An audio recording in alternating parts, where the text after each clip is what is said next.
अपने दोनों हाथों को कोमलता से आपस में स्पर्श करते हुए अपनी आंखों पर लगाएंगे और धीरे से अपनी आंखें खोल लेंगे।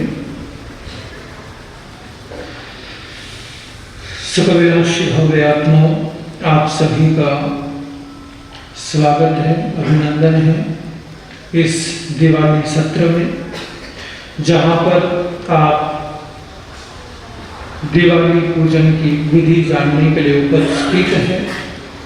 सर्वप्रथम आपका साधुवाद करता हूँ, धन्यवाद करता हूँ, आपकी धर्म श्रद्धा का अभिनंदन करता हूँ कि ऐसे त्योहार के माहौल में भी अपने घर से निकल कर के आना अपने आप में आपकी श्रद्धा का परिचायक है, क्योंकि इस समय में हर कोई त्योहारों की तैयारी में लगा है, एक दूसरे से मिलने जुलने में लगा है, और ऐसे समय में आप वक्त निकाल करके आए हैं, तो बहुत बहुत आपका साधुवाद, बहुत बहुत धन्यवाद। दीपावली का पावन पर्व हमारे बहुत ही निकट है, बहुत ही सन्निकट है। ये दीपावली का पावन पर्व जो धनतेरस से शुरू होता है और धनतेरस से लगातार 5 दिनों तक अलग अलग पर्व आते हैं, अलग अलग त्योहार आते हैं, और इसलिए इसे पहले पंच पर्व भी कहा जाता था, यानी 5 त्योहारों का एक समूह बिना किसी गैप के, बिना बीच में कोई दिन छूटे, लगातार हर दिन एक त्योहार होता है, हर दिन एक त्योहार। पहले धनतेरस, फिर रूप चौदस, फिर दिवाली, फिर गौतम पाड़वा और फिर भैया दूज, लगातार सिलसिलेवार क्रम से एक के बाद एक 5 दिनों तक त्योहार चलते हैं। ये 5 ही दिन बड़े खास होते हैं, बड़े विशिष्ट होते हैं, लेकिन इन 5 दिनों में भी जो 3 दिन है, त्रयोदशी, चतुर्दशी और अमावस्या, धनतेरस, रूप चौदस, काली चौदस भी बोलते हैं, और दिवाली, ये 3 दिन तो बहुत बहुत बहुत ही खास होते हैं। इन 3 दिनों का अपना महत्व है, अपना महात्म्य है। इन 3 दिनों में एक ऐसी ऊर्जा क्रिएट होती है जिसके द्वारा बहुत कुछ प्राप्त किया जा सकता है, बहुत कुछ उपलब्ध किया जा सकता है।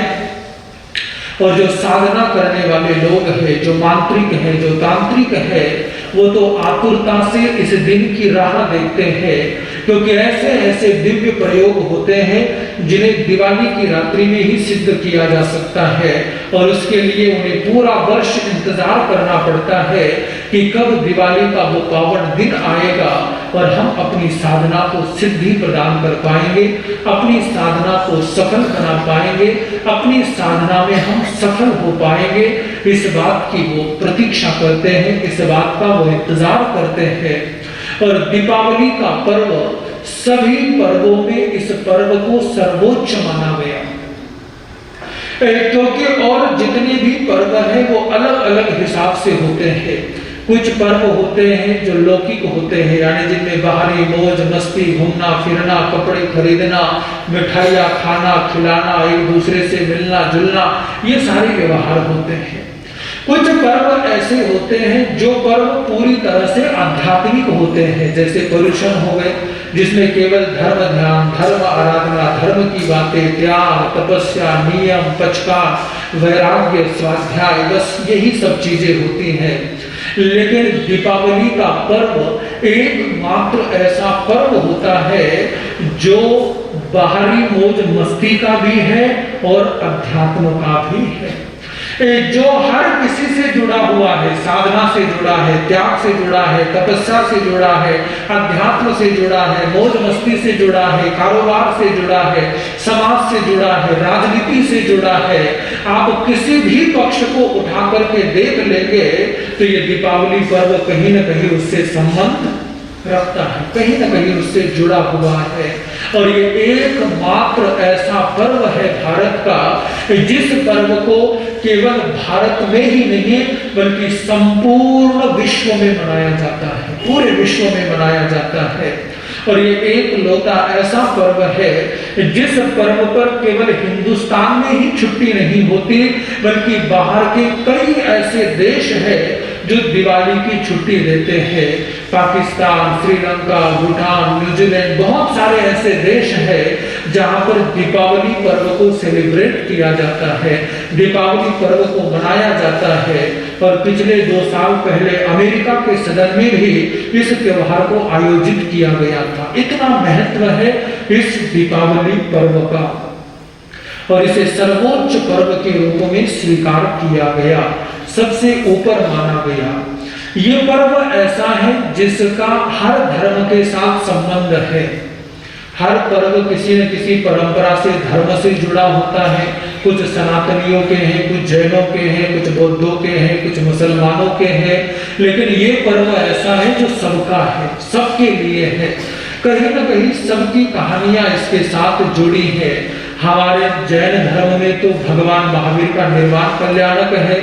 सिखों के अंदर उनके छठे गुरु को आज ही के दिन अमृतसर की जेल से छोड़ा गया था, दीपावली के दिन छोड़ा गया था और इसीलिए वो सेलिब्रेट करते हैं। राम जी अयोध्या में वापस लौटे थे दिवाली के दिन, तो इसलिए सनातन परंपरा वाले सेलिब्रेट करते हैं। हर परंपरा के साथ आर्य समाज हो, दयानंद का इतिहास जुड़ा है। कहीं न कहीं हर परंपरा, हर धर्म, हर मजहब के साथ ये पर्व जुड़ा हुआ है, ये पर्व अपना संबंध रखता है। और ये पर्व ऐसा है जो प्रेरणा देता है, असतो मां सतगमय तमसो मां ज्योतिर्गमय, यानी असत्य से सत्य की ओर जाने की, अधर्म से धर्म की ओर, अन्याय से न्याय की ओर और अंधकार से प्रकाश की ओर जाने का ये पर्व है जो इस प्रकार की प्रेरणा देता है। और ये ऐसा पर्व है जो हर काम को सिद्ध बनाने वाला है, सिद्धि देने वाला है, सिद्धि प्रदान करने वाला है। और कितना कमाल है, जिस देश में प्रकाश का महत्व है, प्रकाश को पूजा जाता है, उसी देश में कार्तिक अमावस्या के रूप में अंधेरे को भी पूजा जाता है। ये हमारा भारत देश है ही ऐसा जो हर चीज को स्वीकार करता है। जो महावीर का अनेकांत है ना, कुछ भी निरर्थक नहीं होता, कुछ भी बेकार नहीं होता। जहां पर शरद पूर्णिमा के रूप में पूर्णिमा की पूजा है, वहीं पर कार्तिक अमावस के रूप में दिवाली की, अंधेरे की पूजा है। ये बड़ा अद्भुत बात है जो हमारी भारतीय परंपरा में देखने को मिलती है। और प्रकाश से भी ज्यादा महत्व यहाँ अंधेरे को मिला, अंधेरे को दिया गया, क्योंकि इस समय में ऐसी ऊर्जा क्रिएट होती है, इस तरह की ऊर्जा बनती है जो अपने आप में बड़ी अद्भुत होती है, बड़ी अद्भुत होती है। इन 3 पर्वों के अंतर्गत सबसे पहला जो पर्व है वो है धनतेरस। धनतेरस का पर्व, धनतेरस का पर्व जो है वो अपने आप ही अपनी अपनी व्याख्या कर देता है। धन प्लस तेरस, यानी वो तेरस जो धन की तेरस है, जो धन की तेरस है। और इस दिन धन की, लक्ष्मी की, कुबेर की पूजा होती है, लक्ष्मी की आराधना होती है, लक्ष्मी की साधना होती है धन तेरस के पावन पर्व पर। आगे मैं आपको वो मंत्र इत्यादि सब दूंगा। और जैन धर्म के हिसाब से देखा जाए तो इसे धन तेरस नहीं, बल्कि इसे पहले कहा जाता था धन्य तेरस, यानी वह तेरस जो धन्य हो गई। क्यों धन्य हो गई? क्योंकि आज ही के दिन परमात्मा महावीर ने यह निर्णय लिया कि मेरे बाद फिर कोई तीर्थंकर नहीं होगा, तो अब जो लोगों को ज्ञान देने का, मार्ग दिखाने का कार्य है वो मेरा है। और अंतिम समय में जहां सभी तीर्थंकर पहाड़ों पर चले जाते थे, महावीर वाणी सुनाने के लिए समाज के बीच में आए और उन्होंने निरंतर देशना देनी शुरू करी, निरंतर उपदेश देना शुरू किया। और जिस दिन वो निरंतर वाणी प्रवाहित हुई, उस दिन वो तेरस थी और वो तेरस धन्य हो गई, इसलिए वो बन गई धन्य तेरस। और धीरे धीरे समय के साथ धन्य तेरस बदल गई धन तेरस में, क्योंकि हम लोग बड़े होशियार हैं, वाणी को भुला दिया और पैसे को याद रख लिया कि पैसे का दिन है, पैसे का त्योहार है, पैसे की बात है, लक्ष्मी की बात है, तो ये दोनों अर्थ होते हैं धनतेरस और धन्यतेरस। धन्यतेरस ये दोनों प्रकार के, ये जो 3 दिन है वो 3 चीजों से जुड़े हुए हैं, और वो 3 चीजें हैं सुख, शांति और समृद्धि। इन 3 पर्वों में इन 3 चीजों को प्राप्त किया जाता है। सबसे पहले है धनतेरस और उसमें आता है सुख। और सुख क्या है? तो सुख के अंतर्गत 2 चीजें आती हैं। पहला सुख निरोगी काया, दूजा सुख घर में हो।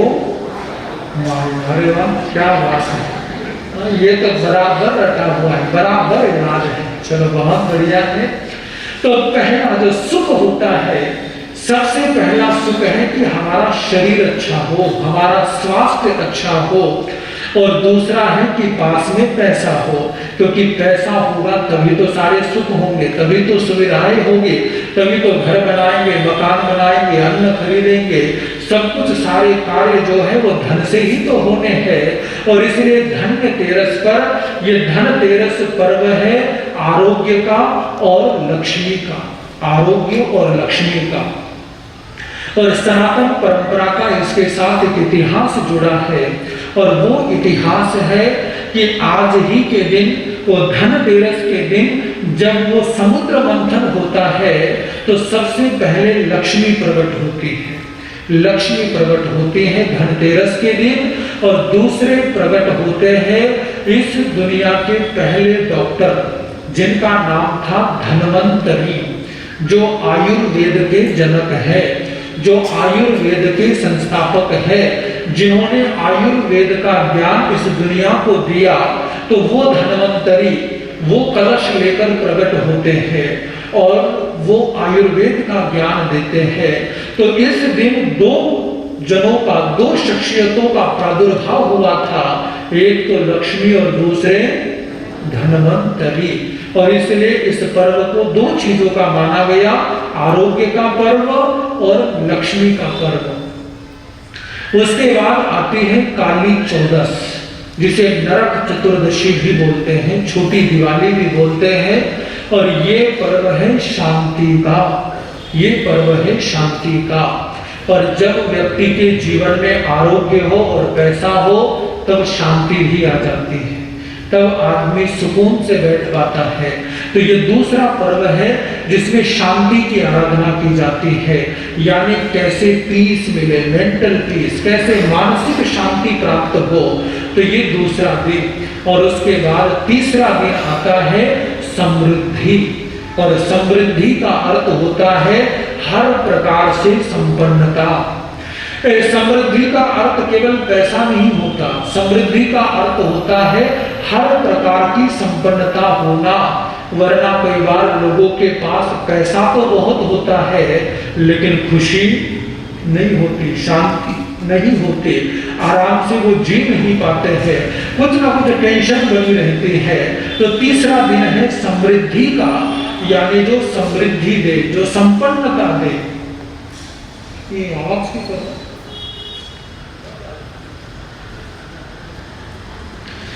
तो ये तीसरा दिवस होता है समृद्धि का। तो सुख, शांति और समृद्धि, और समृद्धि ये पर्व है। धनतेरस के दिन कुछ चीजों का खास करके ध्यान रखा जाना चाहिए। धनतेरस का जो दिन है, ये दिन है खरीदारी का, है ना। ये व्यापारियों के लिए बड़ा खास दिन है, क्योंकि इस दिन उनका माल खूब बिकता है, लोग खरीदारी करने आते हैं। तो इन चीजों में ध्यान रखें कि वैसे तो आप जो चाहे खरीदारी कर सकते हैं, लेकिन कुछ चीजें जो आपको इस दिन नहीं खरीदनी चाहिए, उन चीजों का ध्यान रखेंगे। धनतेरस के दिन लग्जूरियस यानी संपन्नता वाली चीजें, सुविधा वाली चीजें ज्यादा खरीदी जाती हैं। जैसे कोई भी इलेक्ट्रॉनिक चीज खरीदनी हो, तो उसके लिए धनतेरस का दिन बड़ा अच्छा होता है।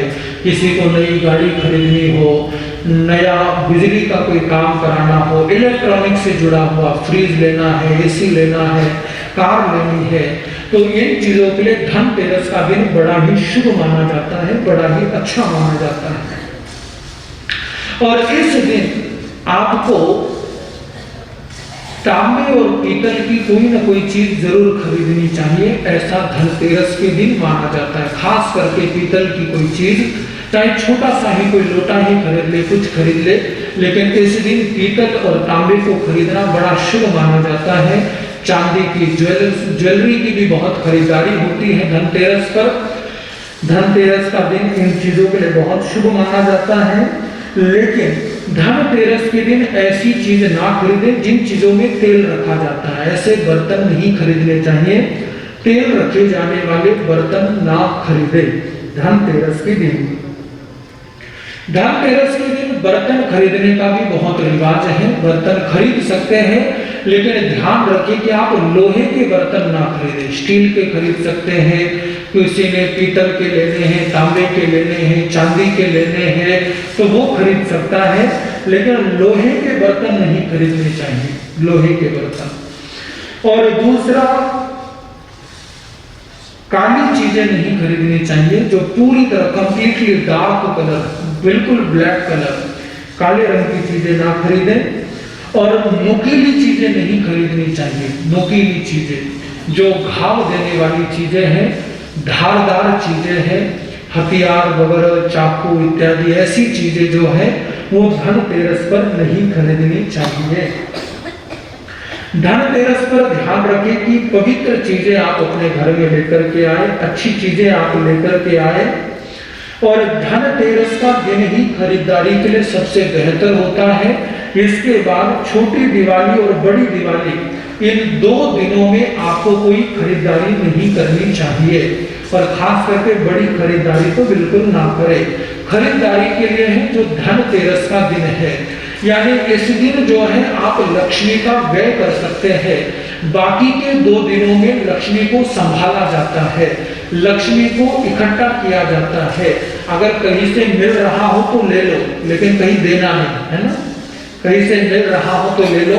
हाँ, दान पुण्य कर सकते हैं, अच्छे कामों में व्यय कर सकते हैं, लेकिन वैसे जनरली तौर पर आपको उन 2 चीजों में कुछ चीजें खरीदारी नहीं करनी चाहिए।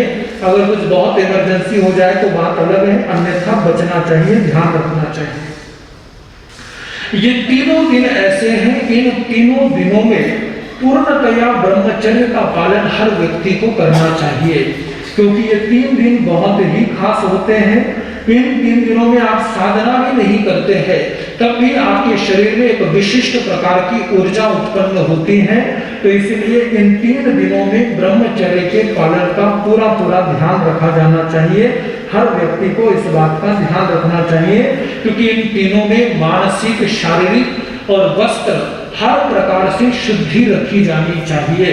अगर आप लक्ष्मी को बुलाना चाहते हैं, लक्ष्मी को आमंत्रित करना चाहते हैं, तो किसी भी प्रकार से अशुद्धि ना रखें, क्योंकि इन 3 दिनों में लक्ष्मी भ्रमण करती है, लक्ष्मी विचरण करती है। और उस समय अगर अशुद्धता है, आप घर की सफाई करते हैं, क्यों करते हैं? ताकि घर साफ सुथरा रहे, लक्ष्मी का आगमन हो। तो जैसे घर को साफ रखते हैं, वैसे कपड़ों को भी शुद्ध रखना है, वस्त्रों को शुद्ध रखना है, शरीर को शुद्ध रखना है और मन को भी शुद्ध रखना है। अगर हर प्रकार से शुद्धि होगी तो लक्ष्मी का घर में पदार्पण होगा, लक्ष्मी आएगी, घर में बरकत देगी। इस चीज का आपको ध्यान रखना है, इस चीज का आपको ध्यान रखना है। और इसी के साथ साथ मैं मुहूर्त वगैरह इत्यादि चीजों पर आ रहा हूं। उससे पहले धनतेरस पर कुछ चीजें जो आप कर सकते हैं, जो आपकी लक्ष्मी के लिए आपको बहुत अच्छी रहेगी, बहुत बढ़िया रहेगी। उन चीजों के अंतर्गत हमारे ग्रंथ, हमारे शास्त्र जो कहते हैं, उसके अंतर्गत सबसे पहली जो चीज आती है, जो ग्रंथों में जिस प्रकार से वर्णित है, उसी क्रम से मैं आपको बता रहा हूं। सबसे पहले होता है कि धनतेरस के दिन अपने यहाँ पर ताम्र पत्र पर बना हुआ यंत्र स्थापित करना चाहिए। इसलिए जिन्होंने सर्वतोभद्र यंत्र प्राप्त किया है, जिनको मिल चुका है, उनसे मैंने कहा था कि धनतेरस के दिन आप स्थापित करें, क्योंकि बहुत शुभ रहता है, बहुत अच्छा रहता है। क्योंकि वैसे भी धनतेरस पर आदमी को तांबा या पीतल खरीदना चाहिए, और यंत्र जो है वो तांबे पर बना हुआ है। तो जिन्हें प्राप्त हो गया है वो धनतेरस पर इसकी स्थापना कर सकते हैं, वो बहुत शुभ रहेगा, बहुत अच्छा रहेगा। दूसरा, एक सिक्का ऐसा खरीदे धनतेरस के दिन जिस पर लक्ष्मी और गणेश दोनों का चित्र हो, लक्ष्मी और गणेश दोनों का चित्र बना हुआ हो, वो आप खरीद सकते हैं, वो आप खरीद सकते हैं। वैसे तो सबका सामर्थ्य होगा ही, लेकिन फिर भी मैं इसके साथ साथ एक ऑल्टरनेटिव भी बताता चलता हूं, और दोनों भी आप कर सकते हैं, क्योंकि कईयों का सामर्थ्य नहीं होता कि वो चांदी सोना वगैरह खरीदे। तो वो एक सिक्का जिसमें लक्ष्मी गणेश का चित्र हो वो खरीद सकते हैं, या फिर धनतेरस के दिन झाड़ू जरूर खरीदें। झाड़ू आपके घर के लिए अगर झाड़ू की आवश्यकता है तो झाड़ू जरूर खरीदें, क्योंकि झाड़ू जो है वो आपकी घर की नेगेटिविटी को खत्म करेगा अगर इस दिन आप खरीदते हैं।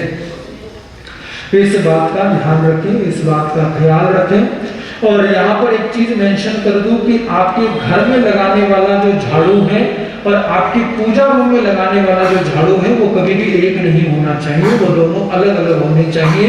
उसके लिए आप एक स्पेशली अलग रख सकते हैं, क्योंकि घर में हर प्रकार चप्पल मिट्टी वगैरह सब कुछ होता है, तो उस झाड़ू का प्रयोग कभी भी अपने पूजा रूम में, पूजा कक्ष में नहीं करना चाहिए। तो झाड़ू खरीद सकते हैं। तीसरा, धनतेरस के दिन अगर आपको तिजोरी की आवश्यकता है तो तिजोरी इस दिन खरीदी जा सकती है। तिजोरी इस दिन आप परचेज कर सकते हैं, बाय कर सकते हैं, और तिजोरी खरीदकर आप उसको पूर्व या उत्तर दिशा में स्थापित करें। घर के पूर्व या उत्तर, या फिर जिस रूम में आप रखने वाले हैं उस रूम के हिसाब से पूर्व या उत्तर में आपको अपनी तिजोरी रखनी चाहिए। अगर किसी की तिजोरी खरीदने का सामर्थ्य नहीं है तो वो मिट्टी का जो गुल्लक आता है घड़े का बना हुआ वो भी खरीद सकते हैं और उसके अंदर अपना धन संचय कर सकते हैं, लेकिन खरीदे धनतेरस के दिन। धनतेरस के दिन एक जिनसे ये भी नहीं हो सकता है या साथ में करना चाहे तो धनतेरस के दिन धनिया के बीज खरीदने चाहिए। धनिया पता है मराठी में क्या बोलते हैं मुझे पता नहीं, जो भी होता है धनिया समझ रहे ना, हाँ धनिया खरीदना चाहिए। और खास करके अगर आपके घर के आसपास जगह है और आप पेड़ पौधे अपने घर में लगाते हैं तो महालक्ष्मी को न्योता देने के लिए आपको धनिया के बीज कुछ गमले में डालकर धनिया उगाना चाहिए, क्योंकि उससे धनिया का सीधा सीधा तंत्र शास्त्र में संबंध लक्ष्मी के साथ जुड़ा हुआ है। तो जिस घर में धनिया उगी होगी वहां पर वो लक्ष्मी को आमंत्रित करेगा, लक्ष्मी को बुलाएगा। तो आप धनिया उगा सकते हैं, और अगर धनिया नहीं उगा सकते तो धनिया के बीज घर में ले आए तो वो भी चल जाएगा। और जैसे मैंने बताया कि कोई इलेक्ट्रॉनिक चीजें खरीदने हो तो वो भी खरीद सकते हैं। और इसी के साथ साथ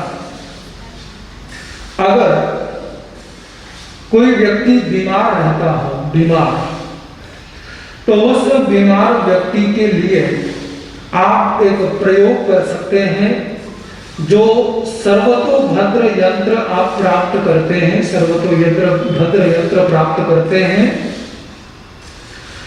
उस यंत्र को पहले तो पानी से स्वच्छ धो ले, फिर उसके बाद गुलाब जल से स्वच्छ धो ले, और उसके बाद उसका प्रक्षालन करके जो जल तैयार हो, अगर बीमार व्यक्ति को उसका सेवन कराएंगे, वो जल देंगे तो स्वास्थ्य में सुधार होगा, स्वास्थ्य में आराम होगा। जिनके पास सर्वतोभद्र यंत्र ना हो उनके लिए अल्टरनेटिव रूप में प्रयोग दे रहा हूं। ये यंत्र की तरह प्रभाव तो नहीं दिखा पाएगा, लेकिन कुछ न कुछ परिणाम जरूर देखने को मिलेगा। वो धनतेरस के दिन पीतल का एक बर्तन खरीद लें, पीतल का एक लोटा खरीद लें, और उस पीतल के बर्तन में जल भरें। और जब दिवाली पूजन आप करते हैं तो उसमें उस लोटे में पानी भर करके रखें और सारी विधि विधान वगैरह करें, और वो जो मंत्रित जल हो जाए उस मंत्रित जल का सेवन बीमार व्यक्ति को कराए। तो उसके लिए अच्छा रहेगा। और घर में अगर नेगेटिविटी हो तो उस बर्तन के जल का छिड़काव पूरे घर में करें। यंत्र के जल का भी छिड़काव कर सकते हैं, लेकिन ध्यान रखें अगर यंत्र का जल आप छिड़क रहे हैं तो यंत्र के जल को छिड़कते हुए ध्यान रखेंगे कि इसको आपको कोनों में छिड़कना है, ताकि वो जल पैरों के नीचे ना आए। कोनों में आप छिड़क सकते हैं, सब कोनों में, दीवारों पर छिड़क सकते हैं, वो जल जमीन पर ना गिरे और पैरों के नीचे ना आए। इस बात का आपको खास करके ध्यान रखना है। ये सब चीजें जो मैंने आपको बताई हैं। अब आइए आते हैं मुहूर्त की ओर और फिर हम विधि विधान की ओर चलेंगे। इस बार की जो दिवाली है वो बहुत ही खास है। इस बार की धनतेरस पर सर्वार्थ सिद्धि योग बन रहा है, अमृत सिद्धि योग बन रहा है, दिवाली पर सूर्य ग्रहण आ रहा है। बहुत ही खास, बहुत ही अद्भुत और बहुत ही कमाल की ये दिवाली इस बार की है। इस मौके को बिल्कुल भी ना चूके, इस अवसर को बिल्कुल भी ना चूके। इस बात का जरूर जरूर जरूर ध्यान रखें कि इस अवसर को बिल्कुल भी नहीं चूकना है। ऐसा अवसर 27 सालों के बाद आ रहा है। 27 वर्षों के बाद ऐसे दिव्य योग, दिव्य संयोग बन रहे हैं जो बहुत ही अद्भुत हैं, जो बहुत ही कमाल है, जो बहुत ही शक्ति प्रदान करने वाले हैं, सिद्धि प्रदान करने वाले हैं। वैसे तो तकरीबन आप सभी को यहाँ पर मैं बताते चलूं कि श्री सर्वतोभद्र यंत्र के बारे में पता ही है, लेकिन जिन्हें पता ना हो वो श्री सर्वतोभद्र यंत्र को एक आखिरी मौका है कि वो प्राप्त कर सकते हैं।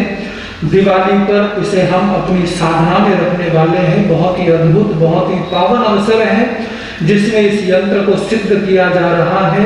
ये यंत्र सिद्ध होगा और बहुत ही अपना चमत्कारिक प्रभाव दिखाएगा। और यंत्र ने अपने प्रभाव दिखाने शुरू भी कर दिए हैं। लोगों ने आकर के हमें सुनाना, बताना शुरू कर दिया है। शायद हो सकता है वो बहन इस सभा में बैठी हो। एक बहन ने बताया कि उसके बच्चे को फॉरेन स्टडीज के लिए जाना था, तो बड़े टाइम से जो है उस यूनिवर्सिटी से लेटर नहीं आ रहा था, अटका हुआ था। तो बहन बहुत चिंतित थी, हमारे सामने आकर के रोई भी। हमने उसे कुछ मंत्र जाप भी बताया और यंत्र भी दिया। और यंत्र को जाकर के जब कुछ दिनों बाद उन्होंने स्थापित किया बताए हुए मुहूर्त पर, तो वो बहन दौड़ती हुई वहां से सीधे हमारे पास आई। उन्होंने कहा कि गुरुदेव 11 बजे यंत्र स्थापित किया और 2 बजे लेटर इशू हो गया, 2 बजे लेटर हमारे पास आ गया। तो इतना प्रभावी है। और श्री सर्वतोभद्र यंत्र में ऐसे ही मैं आपसे नहीं बोल रहा हूँ, ये एकमात्र ऐसा यंत्र है। अगर किसी मंदिरवासी परंपरा को आप लोगों को जानते होंगे, संतों से खास करके आप जानकारी प्राप्त कर सकते हैं कि जब भी वो कोई मंदिर बनवाते हैं तो उस मंदिर की नींव में जो सबसे पहला यंत्र रखा जाता है वो श्री सर्वतोभद्र यंत्र होता है। किसी भी तीर्थंकर की मूर्ति कहीं पर भी लगनी हो तो उस तीर्थंकर का यंत्र बाद में लगता है, श्री सर्वतोभद्र यंत्र पहले स्थापित किया जाता है। क्योंकि इसमें 170 तीर्थंकरों की ऊर्जा जो है इसके अंदर समाहित होती है, इसके अंदर छिपी हुई होती है। तो बहुत ही प्रभावी है। और भी कई सारे अनुभव हमारे सामने आए हैं। कल्याण मंदिर के अनुभव भी अभी तक आ रहे हैं, यंत्रों के अनुभव भी आ रहे हैं। और बहुत अच्छा है, हमारा प्रयास है कि हमारे किसी भी कार्य के द्वारा अगर एक व्यक्ति की जिंदगी में भी परिवर्तन आता है तो उस कार्य को करना हमारा सफल हो जाता है, सार्थक हो जाता है। और जब इतने परिणाम सुनने को मिल रहे हो, इतने चमत्कार सुनने को मिल रहे हो, तो मन में अति प्रसन्नता होती है कि हमारे कार्य को सफलता मिली है, हमारे कार्य को अंजाम मिला है। और ये दीपावली का पावन अवसर है, जो रह गए हैं तो वो अपना यंत्र अवश्य अवश्य बुक करवा ले, अवश्य अवश्य प्राप्त कर ले। अस्तु, तो इस बार जो सूर्य ग्रहण आने जा रहा है उस सूर्य ग्रहण की भी हम बात करेंगे। कार्तिक कृष्ण अमावस्या, इस बार की दिवाली को लेकर लोगों में कुछ कंफ्यूजन है कि 24 तारीख को है कि 25 तारीख को है, तो किसी भी तरह का कंफ्यूजन ना रखे। इस बार की दिवाली 24 तारीख को ही है। वो क्यों? क्योंकि ये जो तिथि है वैसे 25 को भी है, लेकिन ये जो त्योहार है ये सूर्य के हिसाब से नहीं, चंद्र के हिसाब से देखे जाते हैं, चंद्रमान के हिसाब से। और इस बार संयोग कुछ ऐसा बना है कि धनतेरस का दिन जैसे 22 है, लेकिन तिथि जो है वो शाम को 4 बजे के आसपास लग रही है, तो वो अगले दिन के 4 बजे तक चल रही है, कंटिन्यू हो रही है। तो ये अलग ढंग से दिन डिवाइड हो गया है, लेकिन किस दिन में है हमें उससे महत्व नहीं है। हमें ये देखना होता है कि किस रात्रि में वो तिथि आ रही है, और वो रात्रि हमारे लिए महत्वपूर्ण होती है। तो 22 को धनतेरस है, 22, 23 और 24 को हमारी दिवाली है। तो जिसने भी दिवाली पूजन वगैरह करना है तो वो 25 को नहीं 24 को ही करना है, 24 को ही विधान रहेगा, 24 को ही वो सारी चीजें रहेगी। इस बार की जो दिवाली है 24 अक्टूबर शाम 5:03 से ये तिथि प्रारंभ हो रही है, और 25 अक्टूबर को शाम 4:34 तक रहेगी। तो हमारी दिवाली जो है वो 24 तारीख की है। जो सूर्य ग्रहण लग रहा है, सूर्य ग्रहण दिवाली के दिन, वो सूर्य ग्रहण प्रारंभ हो जाएगा 11:28 पर सुबह AM यानी 11:28 पर, और शाम को रहेगा 6:33 तक, 6:33 तक। ये खंडग्रास नाम का सूर्य ग्रहण है जो बहुत ही वर्षों के बाद आ रहा है। और ये जो सूर्य ग्रहण है इसका भारत में जो प्रभाव देखा जाना है, जो भारत में दिखेगा उसका समय है 4:42 से। आप टाइम नोट कर ले, 4:42 से PM, 4:42 से 5:22 तक भारत में इसका प्रभाव रहेगा। जिसको किसी भी मंत्र को सिद्ध करना हो तो उसके लिए ये स्वर्णिम अवसर है। लेकिन ध्यान रखें, सूर्य ग्रहण में बैठकर अगर आप किसी मंत्र की सिद्धि कर रहे हैं तो सबसे पहले आत्मरक्षा कर स्तोत्र से अपना सुरक्षा कवच जरूर बना ले, क्योंकि जितने जल्दी सिद्धि देता है उतने ही जल्दी ये अपने परिणाम भी दिखाता है। तो सबसे पहले मंत्र का उच्चारण शुद्ध कर लीजिएगा, स्थान शुद्ध हो, वस्त्र शुद्ध हो, भाषा शुद्ध हो, सुरक्षा कवच बनाया हुआ हो, और फिर मंत्र की साधना करें तो वो मंत्र आपको सिद्ध हो जाएगा। जितनी देर सूर्य ग्रहण है शुरू से लेकर अंतिम समय तक लगातार मंत्र जाप करते रहना। उस समय आपको माला लेकर गिनने की आवश्यकता नहीं है कि कितनी बार हो रहा है। आप टाइमिंग लगा लीजिए कि जैसे सूर्य ग्रहण 4:42 से यहाँ पर प्रभावी होने वाला है, तो 4:42 से आप बैठ जाए और 5:22 तक लगातार मंत्र जाप करते रहना है, और सूर्य ग्रहण ओवर हो जाए तब आप उससे उठ सकते हैं। तो वो मंत्र आपको सिद्ध हो जाएगा, शुद्ध हो जाएगा। कार्तिक कृष्ण त्रयोदशी धनतेरस का जो समय है 22 अक्टूबर 6:05 पर ये तिथि लग रही है। ये मुहूर्त नहीं है, तो आप नहीं भी लिखेंगे तो चलेगा, मुहूर्त में आगे बता रहा हूं। तो 6:05 पर तिथि शुरू हो जाएगी, और 23 अक्टूबर 6:45 शाम तक ये तिथि चलेगी। उसके बाद कार्तिक कृष्ण चतुर्दशी यानी छोटी दिवाली जो है वो छोटी दिवाली है, और इसी प्रकार से इसी तरह का समय शाम से शाम का समय इन तिथियों का रहने वाला है। तो इन चीजों को ध्यान रहेंगे, और इन 3 चीजों में खास करके आपको ध्यान रखना है कि इन 3 दिनों में शुद्धता का, पवित्रता का बहुत ध्यान रखें। और ध्यान रहे कि कभी भी भूल से भी घर में लड़ाई झगड़ा इन 3 दिनों में नहीं होना चाहिए। कोई कुछ बोल भी दे तो जवाब ना दे, अनसुना कर दे, लेकिन इन 3 दिनों में लड़ाई झगड़ा नहीं होना चाहिए। इस बात का जरूर ध्यान रखें, इस बात का जरूर आपको ध्यान रखना है। तो आइए अब आगे चलते हैं। आगे जो है धनतेरस का आपको मंत्र साधना के मुहूर्त देने जा रहा हूं, और 2 प्रकार के मुहूर्त आपको देने वाला हूं, जिसके अंतर्गत एक होगा शाम का समय, जिस समय में आप साधना करेंगे तो वह साधना आपके लिए फलदायी रहेगी, प्रभावी रहेगी। और दूसरा मुहूर्त रहेगा मध्य रात्रि का, जिसे सिंह लग्न बोलते हैं, सिंह लग्न, जिसके अंदर जो भी जाप किया जाए वो सिद्ध होता है और उसका परिणाम 100% मिलता है। थोड़ा सा आपको नींद को छोड़ना पड़ेगा, नींद को त्यागना पड़ेगा अगर प्रभाव चाहते हैं। धनतेरस के दिन मंत्र साधना के 2 मुहूर्त हैं। सबसे पहला मुहूर्त लिख लीजिए, शाम के समय 7:02, 7:02 से प्रारंभ होकर 8:58 तक, 8:58 तक। यह है 22 अक्टूबर का मुहूर्त, 22 अक्टूबर मंत्र साधना के लिए। खास करके ये वृषभ लग्न का मुहूर्त है। तो जिन लोगों को आर्ट्स में रुचि हो, सिंगिंग, डांसिंग, एक्टिंग या किसी भी प्रकार की कला, कोई फैशन डिजाइनिंग का काम, कोई गिफ्ट पैकेजिंग का काम, कला से जुड़ा हुआ कोई भी काम है, तो उन लोगों के लिए तो बहुत ही बेहतर है। अगर इस समय में वो मंत्र साधना करेंगे तो उनकी कला का विकास होगा, उनकी कला को पहचान मिलेगी। और भी दूसरे लोग भी जो मंत्र साधना करना चाहते हैं इस समय में कर सकते हैं।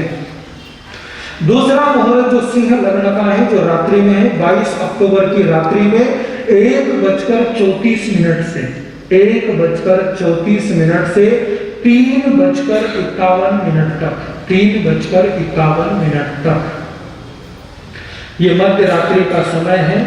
आप चाहे तो 9-10 बजे सो जाएं, अलार्म लगा ले और उस समय उठ करके मुंह हाथ पैर वगैरह धो करके शुद्धि के साथ साधना में बैठ सकते हैं। जिन्हें साधना का आनंद लेना हो, साधना का परिणाम देखना हो, उन्हें नींद छोड़नी पड़ेगी। 3 दिन की बात है, निद्रा अवश्य त्याग सकते हैं। अब है 23 अक्टूबर, 23 अक्टूबर का मुहूर्त। 23 अक्टूबर के शाम का मुहूर्त है 6:58 से 6:58 से 8:54, 8:54 ये शाम की साधना का मुहूर्त है।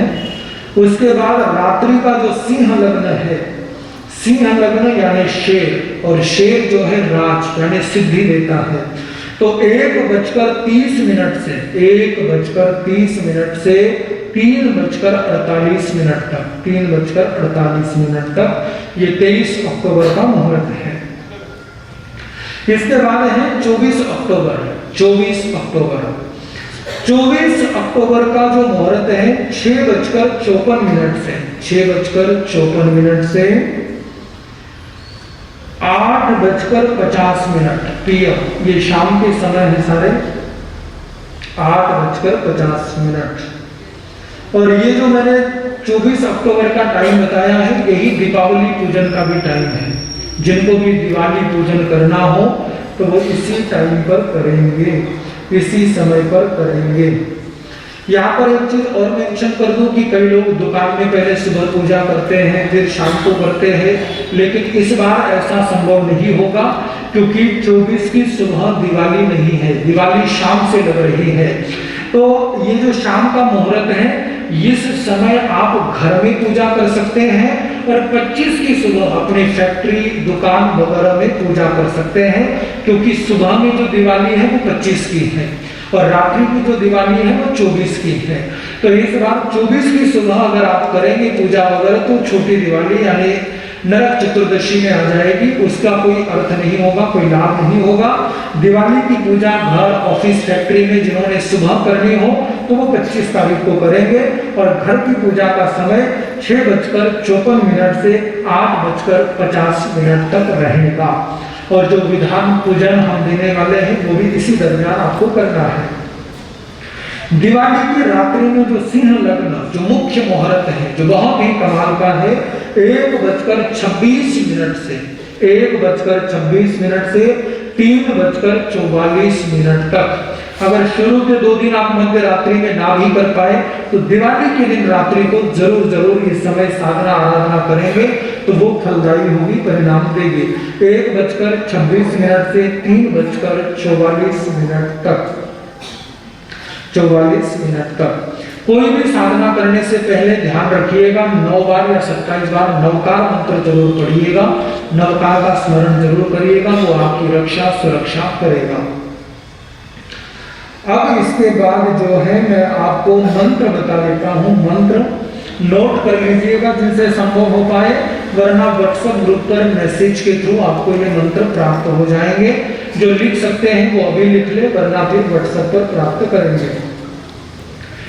लक्ष्मी के लिए जो आराधना, लक्ष्मी की साधना आराधना करना चाहते हैं उनके लिए जो बीज मंत्र है वो मंत्र इन 3 दिनों में आपको जो है 12,500 जाप यानी 125 मालाएं इन मंत्रों की करनी है। 125 मालाएं तो आप ऐसे कर सकते हैं, धनतेरस के दिन 40 माला, रूप चौदस के दिन 42 माला और दिवाली के दिन 43 माला, टोटल 125 हो जाएगी। 40, 42, 43, 40, 42, 43। लक्ष्मी के लिए जो मंत्र है वो है ओम ह्रीं श्रीं क्लीं, ओम ह्रीं श्रीं क्लीं ब्लूम, ब्लूम ऐं अरहम नमः। फिर से रिपीट कर देता हूं, ओम ह्रीं श्रीं क्लीं ब्लूम ऐं अरहम नमः, अरहम नमः। ये महालक्ष्मी की साधना है जो घर में बरकत देगा, जो आपको लक्ष्मी की कृपा प्राप्त कराएगा। दूसरा बीज मंत्र जो है, जिनको आर्थिक समस्याएं चल रही हो, आर्थिक परेशानियां चल रही हो, जिन्हें कर्ज वगैरह की समस्या हो, तो वो इस मंत्र का जाप करेंगे। ओम ह्रीं श्रीं श्रीं, ओम ह्रीं श्रीं श्रीं क्लीं क्लीं नमः, ओम ह्रीं श्रीं श्रीं क्लीं क्लीं नमः। इस मंत्र का जाप करेंगे। जिन लोगों को सर्वतोभद्र यंत्र प्राप्त हो गया है उन्हें ये बीज मंत्र करने की आवश्यकता नहीं है। वो जो आराधना करेंगे वो करेंगे ओम हर हुम ह सर सुम स, तिजय पहुंच का बीज मंत्र है, सर्वतोभद्र यंत्र का बीज मंत्र है। इस मंत्र का आराधना करेंगे, 12,500 जाप कर लेंगे और उसके बाद अगर संभव है तो आप माला कंटिन्यू कर दे और 1.25 लाख जाप कर ले, तो हर प्रकार के कार्य सिद्ध करेगा, लक्ष्मी की कृपा भी करेगा, आर्थिक समस्याओं से भी उबारेगा। केवल मात्र एक मंत्र, बहुत ही छोटा सा मंत्र है, बहुत कम समय लगता है, 1-1.5 मिनट में माला हो जाती है। ओम हर हुम ह सर सुम स, ये मंत्र है। अब बच्चों के लिए, अगर कोई बच्चों से साधना कराना चाहता है तो बिल्कुल छोटा सा मंत्र, बिल्कुल छोटा सा, अगर बच्चे करने को तैयार हो तो आप बच्चों को अगर 125 माला इन 3 दिनों में करा दे। मंत्र है ओम श्रीं ह्रीं नमः, ओम श्रीं ह्रीं नमः, ओम श्रीं ह्रीं नमः। ये जो है बच्चों के आरोग्य के लिए भी अच्छा रहेगा, बच्चों की बुद्धि भी बढ़ाएगा, यश कीर्ति भी देगा, ओवरऑल हर प्रकार से बच्चों के लिए बहुत ही बेहतर, बहुत ही अच्छा रहेगा, बहुत ही अच्छा रहेगा। गौतम प्रतिपदा के दिन गौतम स्वामी की आराधना करनी होती है, तो उसके लिए वैसे तो गुरुदेव व्याख्यान में आपको जाप देंगी ही, लेकिन एक मंत्र जिसकी आप आराधना कर सकते हैं वो है ओम गम गम गौतम गणधराय नमः। ये गम जो है गौतम का बीज मंत्र है और गणेश का भी बीज मंत्र है। तो ओम गम गम गौतम गणधराय नमः, गौतम गणधराय नमः, इसकी आप आराधना कर सकते हैं, साधना कर सकते हैं। ये जो है हर प्रकार के ग्रह क्लेश को खत्म करेगा और लक्ष्मी की कृपा को बरसाएगा, गौतम जी का ये मंत्र। अब राशि के हिसाब से अपना अपना मंत्र ले लें, जिसकी जो राशि है, अगर वो राशि के हिसाब से आराधना करना चाहते हैं तो मेष राशि, सिंह राशि और वृश्चिक राशि, मेष राशि, सिंह राशि और वृश्चिक राशि, इन 3 राशि वालों के लिए जो मंत्र है वो है ओम ह्रीं नमो सिद्धाणम, ओम ह्रीं नमो सिद्धाणम। मेष, सिंह और वृश्चिक, अगर इनमें से कोई आपकी राशि है तो ये मंत्र लिख लीजिए। जिनकी राशि हो वृष राशि, कर्क राशि या फिर तुला राशि, इन तीनों में से कोई राशि है वृष, कर्क या तुला, तो उनको जाप करना है ओम राम नमो अरिहंतानम, ओम राम नमो अरिहंतानम, ओम राम नमो अरिहंतानम। जिनकी राशि मिथुन या कन्या राशि है, मिथुन या कन्या राशि, उनको जाप करना है ओम रौम नमो उवज्झायानम, ओम रौम नमो उवज्झायानम, ओम रौम नमो उवज्झायानम। मिथुन और कन्या वालों के लिए। धनु और मीन जिनकी राशि है, धनु और मीन, समय की ओर मेरा ध्यान है, आज प्रयास रहेगा कि बिल्कुल समय पर हम कार्यक्रम पूर्ण कर दें। धनु और मीन राशि, उनके लिए मंत्र है ओम रूम नमो आयुर्यानम, ओम रूम नमो आयुर्यानम, ओम रूम नमो आयुर्यानम। आप अपनी राशि का मंत्र लिखिएगा, बाकी लिखने की आवश्यकता नहीं है। जो राशि आपकी उस हिसाब से ध्यान रख लें। मकर और कुंभ राशि, मकर और कुंभ राशि, ओम रह नमो लोए सर्व साहुनम, ओम रह नमो लोए सर्व साहुनम। अपनी राशि के हिसाब से उस मंत्र का भी आप जाप करके उनको सिद्ध कर सकते हैं। 125 माला है ना, 125 माला करके सिद्ध कर सकते हैं। और अगर उतना ना संभव हो तो अपनी राशि के हिसाब से 7-7 माला रोज कर ले, है ना, 7-7 माला रोज कर ले, 21 मालाएं हो जाएगी। आइए अब आते हैं हमारे दीपावली पूजन विधि की ओर से। आपको कागज मिल गए हैं सबको?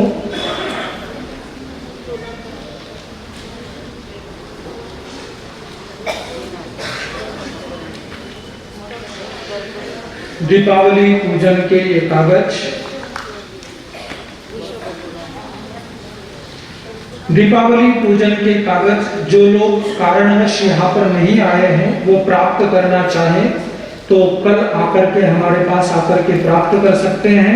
और अगर आपको कहीं बाहर किसी को भिजवाना है, किसी को देना है, तो वो भी आप ले जा सकते हैं, क्योंकि हमारा प्रयास है कि ज्यादा से ज्यादा लोग जैन विधि से आराधना करें, सनातन विधि से करने की बजाय अपनी जैन विधि से आराधना करें। तो ये जो दीपावली पूजन जैन विधि है, इसके अंदर बड़े आसानी से सब कुछ आपको क्लियरली लिख दिया गया है, सारा कुछ इसके अंदर बता दिया गया है। शास्त्रों की गाथाएं वगैरह उच्चारण आपको जम जाएगा आसानी से, आसान है गाथाएं, कोई इतनी ज्यादा चिंता वाली बात नहीं है।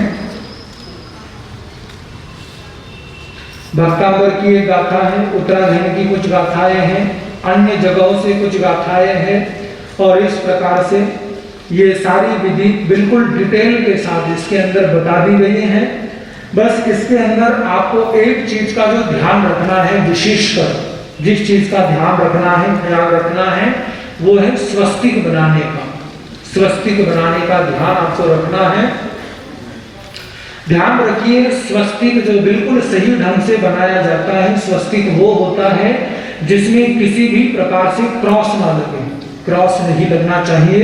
अक्सर लोग बनाते हैं प्लस बना देते हैं, फिर डंडियां खींच देते हैं। कभी भी स्वस्तिक ऐसे नहीं बनाया जाता है।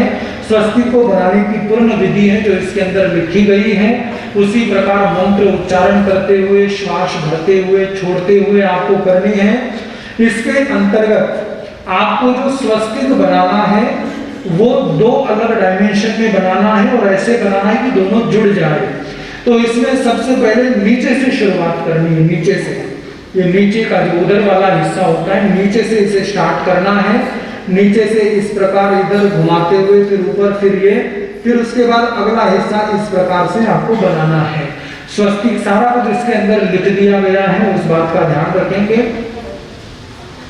नीचे से एरो बना हुआ है, वहां पर आप ध्यान रख लेंगे, जहां से एरो बना है नीचे से ऊपर की ओर, वहां से आपको स्वस्तिक की शुरुआत करनी है। पहले एक तरफ का हिस्सा बनाना लेफ्ट साइड का, फिर राइट साइड का हिस्सा बनाना है, और वो दोनों जुड़ जाए, अलग अलग मत कर देना, आधा इधर और आधा उधर, हाँ, दोनों जुड़ने चाहिए, आपस में ज्वाइंट होने चाहिए। तो वो स्वस्तिक का आप ध्यान रख लेंगे।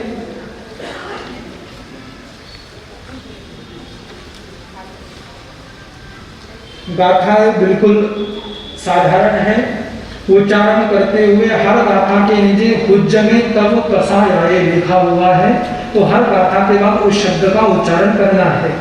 कितनी गाथा है वगैरह वो जो लिखा है वो आपको बोलना नहीं है, वो केवल रेफरेंस के लिए लिखा गया है कि उस शास्त्र की गाथा है।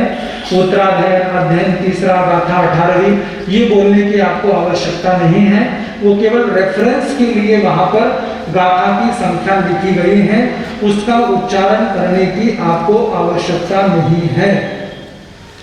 और इसके अंदर विधान के अंदर बताया गया है कि अंत में आपको जो ये विधि पूर्ण करते हुए नमोथुनम से पहले कुछ न कुछ धन राशि आप सामने उस पूजा पर विधान पर चढ़ाए, और वो जो राशि है वो किसी न किसी अच्छे कार्य में समर्पित करे।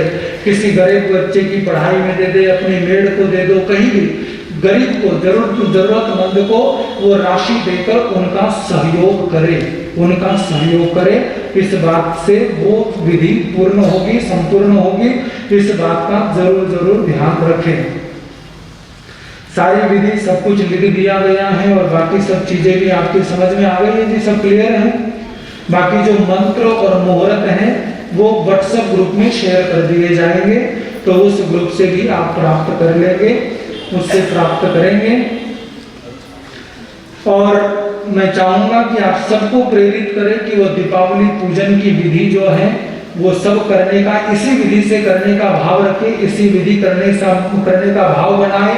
जिन जिनको आप जानते हैं, पहचानते हैं, उनको प्रेरित कीजिए कि इस बार की दिवाली जो है वो आप जैन विधि से करें। हाँ, इसके बाद जो आपकी हर साल वाली विधि है वो करना चाहो तो कर सकते हो, मनाही नहीं है, लेकिन पहले ये विधि करें जिसमें तीर्थंकर की आराधना है, तीर्थंकर की उपासना है, और बहुत ज़्यादा नहीं है, करीब 15 से 20 मिनट का समय लगेगा। उसके बाद आपकी रूटीन का जो हर साल का करना चाहो तो कर सकते हो, हमारी ओर से कोई इनकार नहीं है, लेकिन जैन विधि से जरूर लक्ष्मी पूजन करें, इस बात का ध्यान रखें, क्योंकि महावीर की पूजा भी हो और महालक्ष्मी की भी पूजा हो, इस बात का आपको ध्यान रखना है, विवेक रखना है। किसी को कुछ पूछना है, कोई प्रश्न हो, किसी का कुछ पूछना चाहते हो, कुछ समझ ना आया हो? मुझे लगता है सब चीजें पूरी तरह से क्लियरली समझा दी गई हैं। तो आइए, समय को ध्यान में रखते हुए, त्योहारों का समय है, रात्रि का समय है, तो बिल्कुल ठीक समय पर ही हम कार्यक्रम को पूर्ण करने जा रहे हैं। श्री सर्वतोभद्र यंत्र जिन्होंने प्राप्त किया है, सौभाग्य को पाया है, उन सबका साधुवाद है। अभी भी कोई रहता है तो मौका है, दिवाली तक का मौका है, क्योंकि इसके बाद जैसे मैं बता चुका हूँ फिर 3-4 साल तक कोई अवसर नहीं है, 3-4 साल तक कोई मौका नहीं है। तो जरूर लाभ उठाए, और आपके कोई हितैषी हैं, कोई आपके परिचित हैं, उनको अगर आप प्रेरित करना चाहें तो जरूर प्रेरित करें, उन्हें संदेश दें। कई लोगों के कार्यकर्ताओं के पास ऐसे समाचार आए कि गुरुदेव हम अगले साल ले लेंगे। मेरे भाई, अगले साल पता नहीं किससे लोगे, हम तो होंगे नहीं, हम तो मिलेंगे नहीं। तो जरूर ध्यान रखिए कि अगले 3-4 साल तक फिर यंत्र को प्राप्त करने का कोई अवसर नहीं है, और ये अच्छा कार्य है, तो जरूर यंत्र को अपने जीवन में लाएं, और आपके आसपास ही लोगों ने प्राप्त किए हैं, उसके अनुभव भी उनको मिल रहे हैं, तो जरूर अपना भाव बनाएं, इस बात का ध्यान रखें। और एक विशिष्ट सूचना आपके लिए, धनतेरस के दिन से जैसे आपके अहमदनगर की परंपरा है, उसके अनुसार प्रतिदिन रोज सुबह 5:45 बजे यहाँ पर महामांगलिक का आयोजन होगा। महामांगलिक का आयोजन होगा जिसके अंतर्गत स्वयं गुरुदेव भी यहाँ पर पधारेंगे। अलग अलग दिवाली से जुड़े हुए विभिन्न जैन स्तोत्रों का, मंत्रों का दिव्य उच्चारण होगा, और उसके बाद गुरु तारक का महामंगल पाठ भी आप प्राप्त करेंगे। तो 5 दिन लगातार वो चलना है, गौतम प्रतिपदा इत्यादि से लेकर, और इसी के साथ और भी कुछ खास सूचनाएं आपको मिलेगी, जिसके अंतर्गत गुरुदेव 4 दिवसीय साधना में बैठते हैं। कल से दोनों गुरुदेव अपनी साधना में विराजमान हो जाएंगे, कल से अपनी साधना में बैठ जाएंगे, और अपनी साधना में वो सबके लिए कुछ तैयार करते हैं जो सबको बांटा जाता है। तो वो भी कब आपको प्राप्त होगा, वो महामंगलिक के दौरान ही सारी सूचनाएं दे दी जाएगी। तो आप भी आए और सबको सूचित कीजिएगा कि सुबह 5:45 बजे से प्रतिदिन 5 दिन तक महामंगल पाठ की यहाँ पर प्रतिदिन कृपा होगी। उसमें सबको आना है, बढ़ चढ़ करके आना है, लाभ लेना है। सुबह के समय में भी उत्तरायण सूत्र श्रवण करने के लिए आए तो बहुत अच्छा रहेगा। व्याख्यान के समय 8:30 बजे शास्त्र शुरू हो जाता है, तो जरूर जरूर उस कार्यक्रम में भी पधारे, हर कार्यक्रम का लाभ ले। अब तो बस चातुर्मास समाप्ति की ओर है, बस थोड़ा सा समय रह गया है, बिल्कुल भी मौका मत चूकिएगा। बस अब गिने चुने 18-19 दिन रह गए हैं, वो भी कब बीत जाएंगे पता नहीं चलेगा और चातुर्मास पूर्ण हो जाएगा, चातुर्मास संपन्न हो जाएगा। फिर आप कहाँ और हम कहाँ, फिर तो ये नजारा होने वाला है। तो जरूर जरूर जो भी कार्यक्रम मिल रहे हैं उनका बढ़ चढ़कर लाभ उठाए। तो आइए अब जयकारों के साथ कार्यक्रम को मंगल करते हैं। बोलिए भगवान महावीर स्वामी की जय। जैनाचार्य शास्त्रोद्धारक पूज्य गुरुदेव श्री अमोलक ऋषि जी महाराज साहब की जय। आचार्य भगवंत श्री आनंद ऋषि जी महाराज साहब की जय। गुरुदेव श्री गणेश लाल जी महाराज साहब की जय। गुरुदेव श्री कल्याण ऋषि जी महाराज साहब की जय। महाराष्ट्र प्रवर्तक पूज्य श्री कुंदन ऋषि जी महाराज साहब की जय। सलाहकार प्रवर्तक नवकार साधक पूज्य गुरुदेव श्री तारक ऋषि जी महाराज साहब की जय। मधुर वक्ता पूज्य गुरुदेव श्री सुयोग ऋषि जी महाराज साहब की जय। सभी संत भगवंतों की जैन धर्म की अहिंसा परमो धर्म की